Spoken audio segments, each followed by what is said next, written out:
Hello, my name is Ado Libatam Job. Welcome to CRS class. We shall be taking the topic, the temptation of Jesus, in the theme, the baptism and temptation of Jesus. By the end of this lesson, you should be able to narrate the temptation of Jesus according to Matthew and Luke. State the significance of the three temptations of Jesus.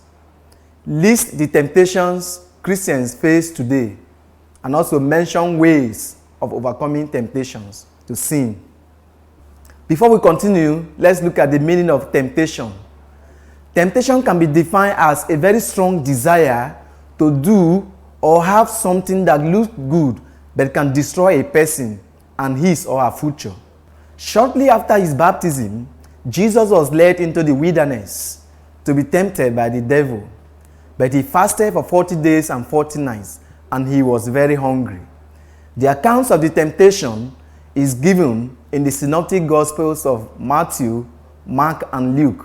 But we are going to concentrate on Matthew and Luke because they are the only two writers in the New Testament that gives us a complete or full explanations of the temptations of Jesus. Now let's look at the temptation of Jesus as recorded by Matthew. And you can find that in the Gospel of Matthew chapter 4 from verses 1 to 11. The first temptation was to turn stone to bread. And Satan said to Jesus, "If you are the Son of God, command these stones to become loaves of bread." Then Jesus replied that it is written that man shall not live by bread alone, but by every word that comes from the mouth of God. Secondly, the devil took Jesus to the holy city and set him on the pinnacle of the temple. The devil was trying to make Jesus to jump down from the top of the temple. And the devil said, "If you are the Son of God, cast yourself down, for it is written that his angels will take charge over you, lest you dash your feet against a stone. And in their hands they shall bear you up." But Jesus replied, "It is written, you shall not tempt the Lord your God." Lastly, Satan took Jesus to a very high mountain and showed him all the kingdoms of the world and all its riches and said, "I will give you all this if you bow down and worship me." Jesus replied Satan, saying, "Get thee behind me, Satan, for it is written, thou shalt worship only the Lord your God, and him alone you will serve." By this time, the devil departed and left Jesus, and the angels rushed unto Jesus and ministered unto him. Now let's look at Luke's account. Luke's account of the temptation is quite similar to Matthew's account, but there is a slight difference. Luke presented the first temptation as Matthew. And what was the first temptation? "If you are the Son of God, command these stones to become loaves of bread." Luke's second temptation was different from Matthew. In fact, Matthew's third was Luke's second. And it says, "I will give you all this power and glory if you bow down and worship me." This was the last temptation of Matthew. And Jesus replied, we all know. Jesus replied by saying, "Get thee behind me, Satan, for it is written, you shall worship only the Lord your God, and him alone you will serve." Finally, let's look at the third temptation according to Luke's account. And the third temptation according to Luke's account was when the devil took Jesus to the pinnacle of the temple. And so the tempter said, "If you are the Son of God, throw yourself down, for it is written, he will give his angels charge over you, lest you dash your foot against a stone." And we all know the reply, which was, "It is written, you shall not tempt the Lord your God." That brings us to the end of the accounts of the temptation of Jesus according to Luke. Now let us look at the significance of the three temptations of Jesus. The first temptation tries to make Jesus give more attention to physical needs like food instead of spiritual need, which is the word of God. The Jews had expected that when the Christ come, that there will be food for all. This will have made Jesus to become an economic Messiah. The second temptation was also very important. In the second temptation, Jesus was made to gain cheap popularity by the devil if he had listened to him by jumping down from the pinnacle. Like a magic worker, Jesus would have attracted large crowd looking for magical performance and not one to give them the message of eternal life. Lastly, the third temptation. The third temptation was also very important and very significant because it tries to make Jesus to lose focus of his kingdom, of his messiahship, his reason for coming. Jesus will have become a king in this world and lose focus of his heavenly kingdom if he has listened to the devil. By this, he will have become the political Messiah that the Jews were expecting. Thus, the Jews were expecting that when the Christ comes, he will free them from the bondages and oppressions of the Roman empires.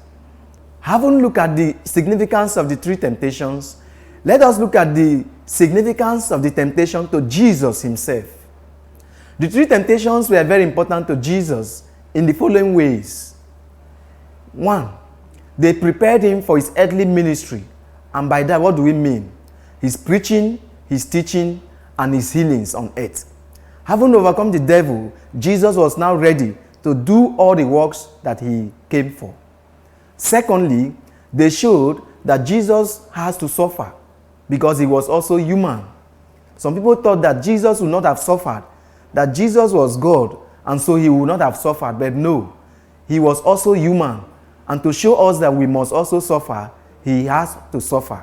And part of that was this temptation. Thirdly, the temptations of Jesus also show that Jesus was the Christ. By that, what do we mean? He was divine. He was not of this world.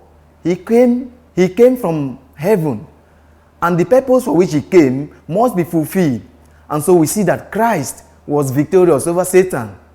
Adam, which was the first man, was not victorious. He listened to the devil, and so he fell.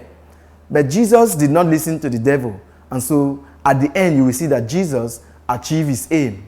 Lastly, the temptation of Jesus showed that he was neither an economic Messiah nor a political Messiah that the Jews were expecting him to be. This means that he was not there to provide food for them or to bring them just rulership on earth, but he was there to lead them to eternal life and to the heavenly kingdom. Now let's look at the temptations that Christians are facing today. Believers, in fact, once you call yourself a Christian, once you give yourself to Christ, once you give your life to Christ, you are bound to face many temptations. Temptations will come in the morning, in the afternoon, in the night, from your family members, from friends, from anywhere. And some of the temptations Christians face today are to lie or bear false witnesses, to commit adultery, to commit rape, to embezzle church funds, to engage in bribery and corruption, to engage in initiation into secret cult and societies, and even to steal. These are some of the temptations that Christians face. Now let's look at the youths. The youths also face a number of temptations today.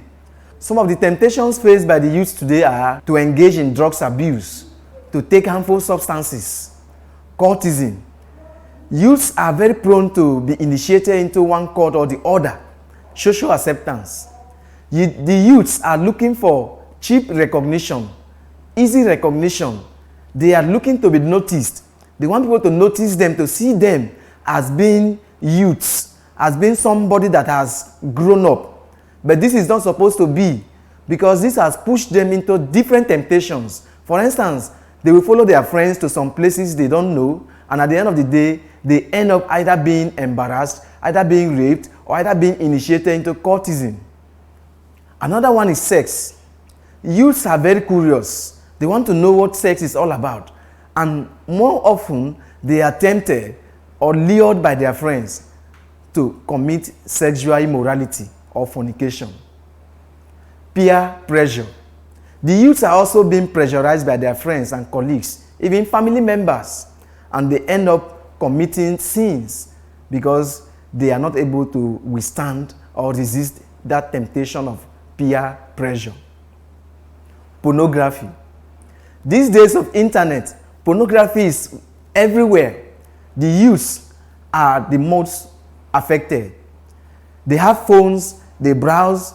Each time they are browsing, before you know, they are watching pornographic films online. And so these are the temptations that are facing the youth. Let's look at the solutions to the problems of temptation.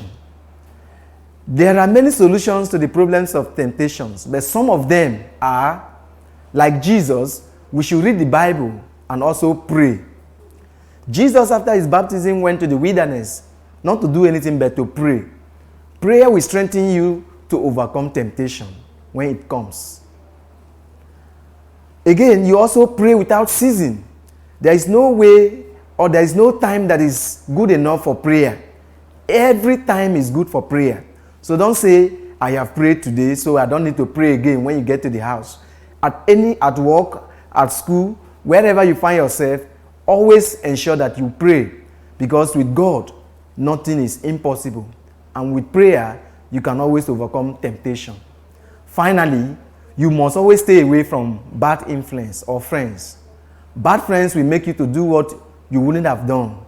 And so to overcome temptations, always ensure that you are in the right place at the right time with the right people. Don't mix up with bad friends so that they will not influence you to do what you wouldn't have done. Now let's look at some moral lessons that we have learned from this discussion.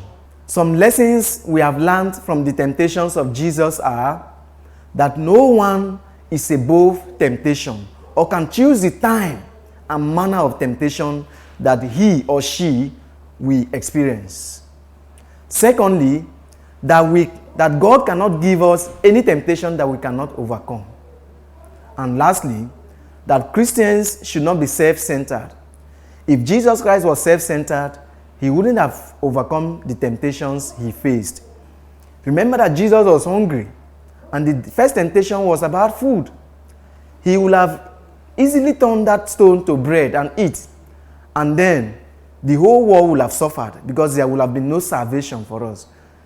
Each time we are self-centered, we are depriving our family, our friends, and the entire world of the many good things that they will have enjoyed. We have finally come to the end of this class, but before we go, let's take a summary of what we have learned. In Matthew's account, Jesus was tempted to turn stone to bread, to jump down from the pinnacle of the temple, and to bow down and worship Satan. In Luke's account, Jesus was asked to turn stone to bread, to bow down and worship Satan, and to jump down from the pinnacle of the temple. Secondly, the temptations of Jesus Christ prepared him for his work on earth. And lastly, Christians and young people should learn from Jesus in order to overcome temptation that they face today. Now let's take some questions. Question 1. The first temptation shows that Jesus was dash. Option A, tired. Option B, hungry. Option C, thirsty.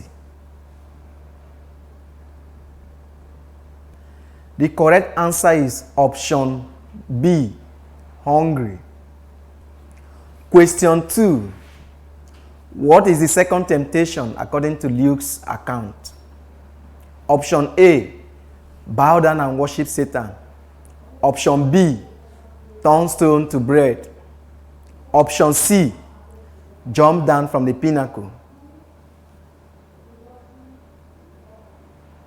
The correct answer is option A, to bow down and worship Satan. We have come to the end of this class, and I hope by now you should be able to narrate the temptations of Jesus according to Matthew and Luke, and how Jesus overcome these temptations. And then you should be able to also state the significance of the 3 temptations of Jesus. Once again, thank you for watching. See you in our next class.